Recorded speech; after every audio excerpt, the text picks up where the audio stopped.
terutama si 390. Dia tidak memiliki kebebasan sebanyak Aaron Charles. Lagi pula, Aaron Charles sudah menjadi kapten pengawal kavaleri sebelumnya. Jauh lebih kuat dari si 390 yang tinggal di bawah tanah sepanjang tahun dan terisolasi dari dunia.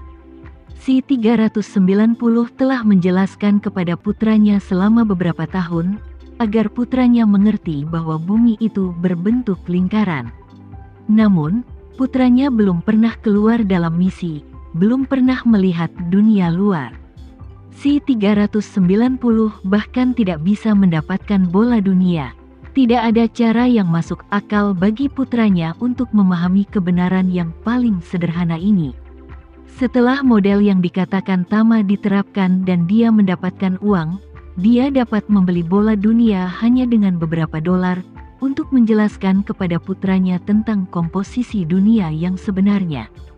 Tama berkata lagi saat ini, ngomong-ngomong, mengenai pemilihan tenaga kerja, saya harap kamu dapat mengambil keluarga sebagai satu kesatuan, sehingga setiap keluarga dapat memilih tenaga kerja yang kuat untuk berpartisipasi, sehingga keadilan dapat direalisasikan secara maksimal. Baik Tuan, keduanya mengangguk dan setuju tanpa berpikir. Ide Tama bertepatan dengan rencana mereka. Tama melanjutkan, dan juga, jika anggota keluarga berpartisipasi dalam pekerjaan dukungan logistik, mereka juga harus menyelesaikan gaji sesuai dengan jenis pekerjaan dan beban kerja yang sebenarnya. Selain itu, jika ada anak di bawah umur, setiap orang akan diberi susu dengan tarif $200 AS per bulan. Uang ini akan dikumpulkan dan dikelola oleh anggota keluarga mereka. Biaya susu, mereka berdua bingung karena mereka tidak tahu apa arti uang itu. Tama hanya berkata dengan acuh tak acuh, hanya sedikit manfaat yang saya berikan kepada anak-anak. Kemudian, Tama memikirkan sesuatu dan berkata kepada si 390, ngomong-ngomong, mulai sekarang, dari jam 5 pagi sampai jam 11 malam setiap hari, selama 18 jam ini, kamu dapat mengirim setidaknya 6 kelompok orang ke di lapangan. Mereka dapat mengenakan seragam penjaga kavaleri selama 3 jam aktivitas luar ruangan di lapangan, tetapi mereka sama sekali tidak diizinkan meninggalkan tambang tembaga tanpa izin. Agar tidak membiarkan apa yang sebenarnya terjadi di dalam tambang, si 390 segera meyakinkan, jangan khawatir Tuan, saya akan ambil barangnya. Meyakinkan bahwa tidak akan pernah ada prajurit yang berkorban mati, atau anggota keluarga dari prajurit yang berkorban mati, meninggalkan area tambang tembaga tanpa izin. Oke, Tama mengangguk dan berkata, oke, mari kita mulai mengatur anak-anak sekarang. Ayo naik satu demi satu. Segera, kumpulan bayi dan remaja mulai mengambil tambang itu. Perangkat pengangkat satu demi satu, sampai ke tanah yang belum pernah mereka injakkan seumur hidup mereka. Di antaranya ada bayi yang baru berumur beberapa bulan, anak yang baru mengoceh, dan remaja yang akan beranjak dewasa. Agar anak-anak ini merasakan matahari terbit untuk pertama kalinya dalam hidup mereka. Namun ada pengecualian, yaitu untuk semua anak di bawah usia 3 tahun. Ibu mereka dapat bertindak sebagai wali dan menemani mereka ke tanah, untuk melihat matahari terbit pertama yang terlambat dalam hidup mereka. Anak-anak di bawah usia 3 tahun ditemani oleh ibunya, dan mereka yang berusia atas 3 tahun datang ke tanah bergandengan tangan dengan saudara laki-laki, saudara perempuan, atau teman mereka. Di atap gedung kantor tambang tembaga, lebih dari 700 anak di bawah usia 18 tahun menghirup udara segar yang belum pernah mereka hirup, menatap Cakrawala Timur dengan ekspresi gembira dan penuh harap. Pada saat Timur mulai pucat, semua anak begitu bersemangat sehingga mereka bahkan tidak berani mengedipkan mata. Karena takut melewatkan matahari terbit pertama dalam hidup mereka. Sayangnya, Meskipun anak-anak ini telah mendengar orang tua mereka berbicara tentang matahari sejak mereka masih kecil, tidak ada yang tahu seperti apa matahari itu. Lagi pula, tidak ada satupun foto yang berhubungan dengan matahari di tempat tinggal mereka. Beberapa anak tidak percaya apa yang orang tua mereka katakan, bahwa setelah bola api yang bersinar naik ke langit, semua yang ada di bumi akan sepenuhnya diterangi olehnya. Anak-anak hanya melihat lampu sejak mereka lahir, jadi dalam kesan mereka, lampu paling banyak hanya bisa menerangi sebuah rumah, dan bagaimana itu bisa menerangi segala sesuatu di bumi. Oleh karena itu, pada saat ini, mereka semua menunggu saat untuk menyaksikan keajaiban tersebut. Setelah beberapa menit, langit berangsur-angsur cerah, dan awan berbintik-bintik di langit terlihat samar-samar. Langit yang tidak dapat diprediksi membuat semua anak tercengang.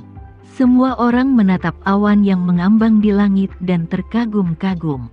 Mereka belum pernah mengalami pemandangan yang begitu indah. Saat kecerahan menjadi semakin kuat, melihat sekeliling, segala sesuatu di daratan sekitarnya. Laut yang indah sudah terlihat jelas. Berdiri di atap gedung ini, kamu dapat dengan mudah menghadap ke laut. Ketika anak-anak melihat ini, mereka tidak bisa menahan diri untuk tidak berseru.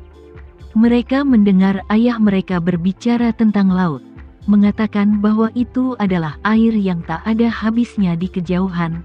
Langit dan air membentuk garis, dan laut dan langit memiliki warna yang sama, sangat spektakuler. Hanya saja mereka tidak mengerti apa artinya memiliki warna laut dan langit yang sama. Lagi pula mereka belum pernah melihat langit. Melihat langit dan laut sekarang, semua deskripsi abstrak tiba-tiba menjadi sangat jelas. Saat anak-anak berseru, cahaya keemasan tiba-tiba muncul dari timur. Dan langit yang awalnya putih juga berubah menjadi sebongkah emas saat ini. Saat berikutnya, busur emas di langit telah menonjol dari ujung lain permukaan laut. Seorang anak menunjuk busur itu dan berteriak dengan bersemangat, "Lihat, apakah itu matahari?" Pada saat ini, semua mata anak-anak tertarik oleh benda emas yang muncul. Saat busur matahari terbit menjadi semakin lebar, cahaya keemasan mewarnai seluruh langit dan seluruh lautan keemasan.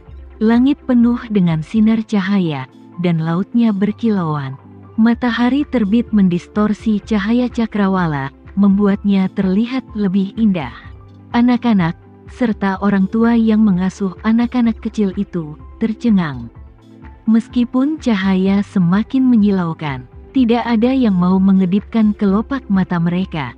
Para ibu dari anak-anak kecil tersebut, serta anak-anak yang masih memasuki masa remaja, tanpa sadar saling berpelukan erat dengan sahabat mereka. Atau mereka berada dalam kelompok kecil, dan mereka menangis tak terkendali. Adegan di depan mereka sekarang, bahkan jika mereka memeras otak mereka di bawah tanah selama 20 tahun lagi, mereka masih tidak dapat menemukan alasannya.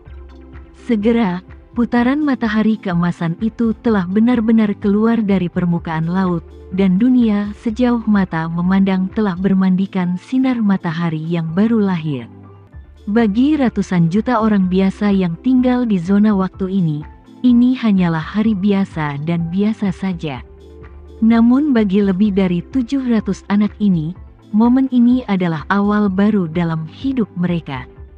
Tama memandangi ratusan wajah kekanak-kanakan yang diterangi oleh matahari di depannya, dan berkata kepada Aaron Charles, si 390, dan Yosua serta yang lainnya di sampingnya, sebelum hari ini, hidup mereka adalah malam yang panjang.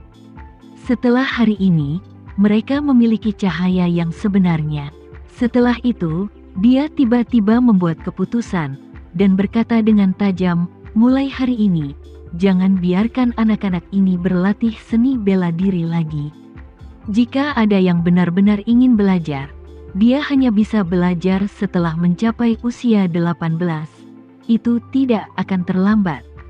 Si 390 tanpa sadar berkata, "Tuan, jika Anda menunggu sampai Anda berusia 18 tahun untuk memulai seni bela diri, maka itu akan terlambat." "Terlambat," Tama mendengus dingin. "Saya benar-benar ingin belajar. Tidak ada kata terlambat.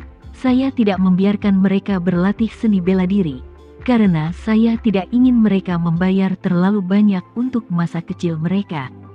Jika generasi kita dapat membasmi organisasi Black Mamba, mengapa anak-anak ini perlu berlatih seni bela diri? Masukkan mereka ke universitas yang bagus, belajar jurusan yang mereka minati, dan kemudian mencari pekerjaan yang memungkinkan mereka memulai sebuah keluarga dan memulai bisnis. Kemudian menciptakan nilai mereka sendiri di masyarakat. Ini yang terbaik untuk mereka. Sebuah pilihan."